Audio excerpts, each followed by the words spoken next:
जय हिंद। स्टडी बसेरा के नए वीडियो में आप सभी का हार्दिक स्वागत है। चैनल पर अगर नए हैं तो चैनल को सब्सक्राइब कर लीजिएगा और बेल आइकन को भी क्लिक कर लीजिएगा और इंस्टाग्राम पर भी हमें आप फॉलो कर सकते हैं। चलिए देखते हैं आज का महत्वपूर्ण दिवस। किसी न किसी एग्जाम पॉइंट ऑफ व्यू से बहुत ही इंपॉर्टेंट होते हैं।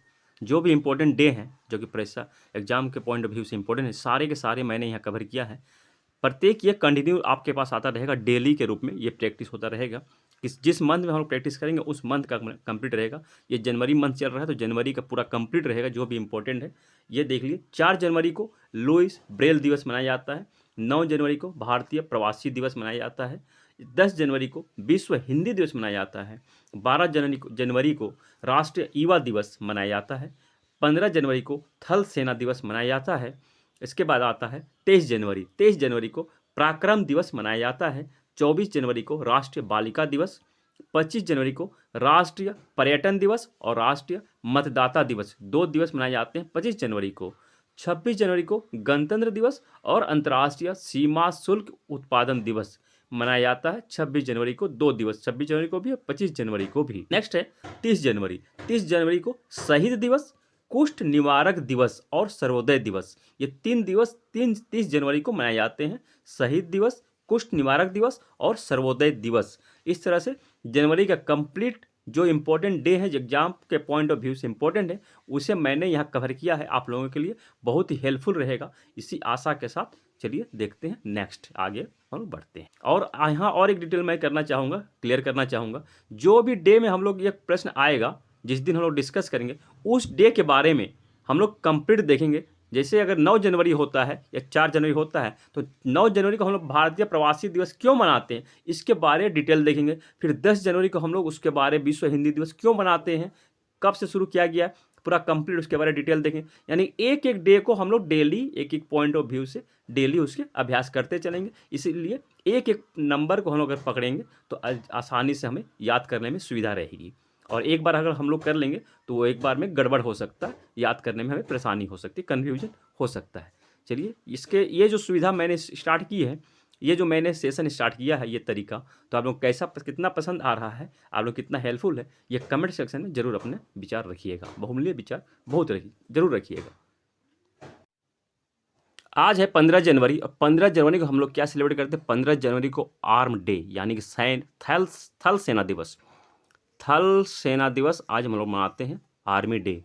और क्यों मनाते हैं, किस लिए मनाते हैं? तो भारतीय सेना की निस्वार्थ भाव की देश की सेवा करने के लिए इसकी याद में हम लोग आर्मी डे मनाते हैं।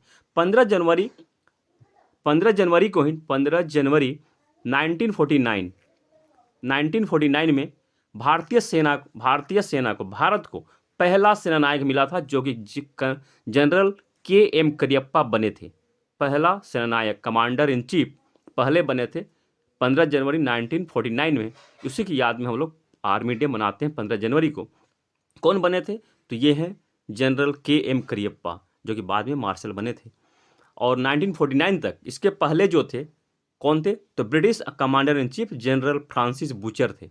जनरल फ्रांसिस बूचर थे आखिरी ब्रिटिश कमांडर इन चीफ। चलिए अब देखते हैं नेक्स्ट क्वेश्चन। आज का जो पहला क्वेश्चन है आप लोग स्क्रीन के सामने है। अमराबाद टाइगर रिजर्व कहाँ स्थित है? Option A Telangana, option B Andhra Pradesh, option C Tamil Nadu, option D Maharashtra. तो इस प्रकार का सही जवाब हो जाएगा option A. Amrabad tiger reserve जो है यह तेलंगाना में स्थित है। यह पहले कहाँ था? तो अमराबाद टाइगर रिजर्व का पहले जो नाम था, अमराबाद टाइगर रिजर्व कुछ नहीं था, यह नागार्जुन सागर श्रीशैलम का ही हिस्सा है।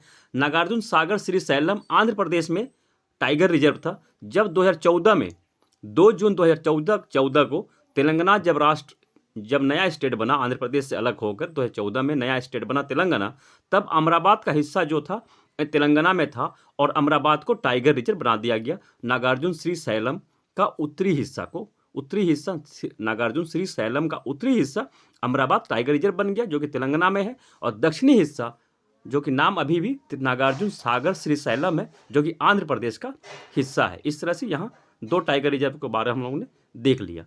श्रीशैलम, नागार्जुन श्रीशैलम आंध्र प्रदेश का हिस्सा है और अमराबाद टाइगर रिजर्व जो है तेलंगाना का है। चलिए नेक्स्ट क्वेश्चन देखते हैं। नेक्स्ट है, भारत का सबसे बड़ा टाइगर रिजर्व कौन सा है? तो इस प्रकार का सही जवाब हो जाएगा option B, Amrabad tiger reserve. Amrabad tiger reserve Bharat का सबसे बड़ा टाइगर रिजर्व है।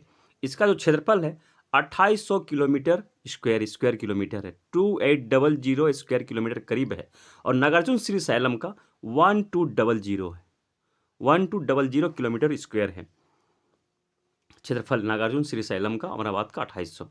और सबसे छोटा टाइगर रिजर्व कौन सा है, ये भी प्रश्न बन सकता है, और कहाँ है। तो सबसे छोटा tiger reserve bore tiger reserve है, और यह महाराष्ट्र में स्थित है। बोर टाइगर रिजर्व महाराष्ट्र में स्थित है। चलिए देखते हैं नेक्स्ट क्वेश्चन। नेक्स्ट है, लुप्त प्राय जीव माउस डियर को संरक्षण के लिए किस टाइगर रिजर्व को चुना गया था, यानी कि किस टाइगर रिजर्व में माउस डियर को संरक्षित किया जा रहा है। तो इस प्रकार का सही जवाब हो जाएगा option A, Amrabad tiger reserve. Amrabad tiger reserve में ही माउस डियर को संरक्षित करने की योजना बनी थी। माउस डियर को चित्तीदार कस्तूरी मृग कहते हैं या स्पॉटेड चेरोटेन भी कहते हैं। यहाँ मैंने लिखा था, हाँ लिखा है, चित्तीदार कस्तूरी मृग या स्पॉटेड चेरोटेन भी कहते हैं। तेलुगु भाषा में इसे जेरिन पंडी कहते हैं, कन्नड़ में बरका कहते हैं, मलयालम में कुरमन कहते हैं, और तमिल में सारुकमा कहते हैं। माउस डियर को यह किस तरह का दिखता है, तो यह मिला जुला असर देखिए, कुछ चूहे की तरह, हिरन की तरह। यह है माउस डियर, जो कि अमराबाद टाइगर रिजर्व में इसे संरक्षित किया जा रहा है। इस तरह से इमेज से प्रश्न आ जाता है, तो ये देख लीजिएगा, ये माउस डियर है, या ऑप्शन में माउस डियर, ये इमेज किस तरह का है, तो माउस डियर है ये, इसे ध्यान से देख लीजिए। चलिए नेक्स्ट क्वेश्चन देखते हैं। दिल्ली सल्तनत का वास्तविक संस्थापक किसे कहते हैं। बहुत ही अच्छा क्वेश्चन है, सिंपल सा है। इस प्रश्न का सही जवाब हो जाएगा ऑप्शन बी, इल्तुतमिश को।